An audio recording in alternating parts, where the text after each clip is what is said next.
Hi guys, good morning. രാവിലെ എഴുന്നേറ്റപ്പോൾ ദോശ തിന്നാലോ എന്നൊരാഗ്രഹം. കാരണം നമ്മൾ കഴിഞ്ഞ ദിവസം എൻ്റെ സ്റ്റോറി പോയപ്പോൾ ദോശമാവ് മേടിച്ചല്ലോ. അപ്പോൾ എന്തായാലും ആഗ്രഹം ഉണ്ടാവുമല്ലോ. ദോശമാവ് അവിടെ ഇരിക്കുമ്പോൾ നമ്മളെങ്ങനെ ദോശ തിന്നാതിരിക്കും? അപ്പം നമുക്ക് ദോശ തിന്നാലോ.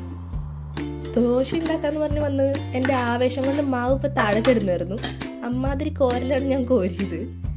ഇത് പിന്നെ നെയ്യിട്ടേക്കുന്നതാണ് ഈ കാണുന്നത്. ഇവിടെ തണുപ്പായതുകൊണ്ട് നെയ്യൊക്കെ കട്ട പിടിച്ചായിരിക്കും. അപ്പോൾ ഇങ്ങനെ ചെത്തി മുറിച്ചൊക്കെ വേണം ഇടാൻ വേണ്ടി. ഇത് ഞാൻ നിങ്ങളെ കാണിക്കാൻ വേണ്ടി ജസ്റ്റ് സാമ്പിളിന് ഒരു ദോശ ഉണ്ടാക്കിയതാണ്. എന്നാൽ ബാക്കി നമുക്ക് ക്യാമറ ഓഫ് ചെയ്തിട്ട് ഉണ്ടാക്കാം. ഇപ്പം നമുക്ക് പോയി ചമ്മന്തി അരച്ചിട്ട് വരാം. ഇവിടെ പിന്നെ ഇങ്ങനെ ഫ്രോസൺ കോക്കനട്ടൊക്കെ ഇട്ടുള്ളൂ. എങ്ങനെയുണ്ട് എൻ്റെ കുട്ടി മിക്സി? ക്യൂട്ടായിട്ടില്ലേ? അപ്പോൾ നമുക്ക് ഇതിൽ കൊണ്ട് അരച്ചിട്ട് വരാം. നമ്മുടെ ചട്നി ഇവിടെ അരിഞ്ഞ് സെറ്റായിട്ടുണ്ട്. സാധാരണ കടുക് താളിച്ച് ചട്നിയിലേക്ക് ഒഴിക്കാൻ വേണ്ടത്, പക്ഷേ ഇവിടെ ആകെ 2 പാത്രമേ ഉള്ളൂ. അപ്പോൾ തൽക്കാലം നമ്മുടെ ചട്നി എടുത്ത് താളിച്ചിലേക്ക് ഒഴിച്ച് അഡ്ജസ്റ്റ് ചെയ്യാം. അപ്പോൾ രണ്ടും സെറ്റായിട്ടുണ്ട്.